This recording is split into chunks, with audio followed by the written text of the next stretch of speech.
One of the most important organ-based complications of scleroderma is involvement of the kidney.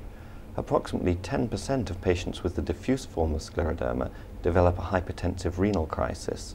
The frequency in patients with the limited form of the disease is much lower.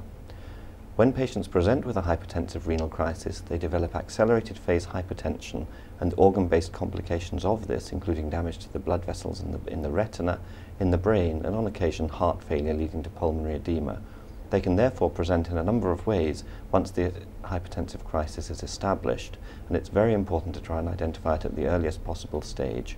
We therefore recommend patients have regular blood pressure checks when they're under follow-up, and it's important that once a hypertensive renal crisis is diagnosed, they're referred to hospital as soon as possible. They will then be admitted to hospital and the blood pressure controlled. Often this requires admission to intensive care, and the patients may go on to need dialysis if their kidneys fail.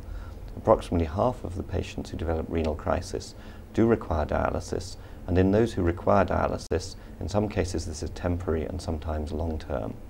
In those who require long-term dialysis, another option in the future can be renal transplantation.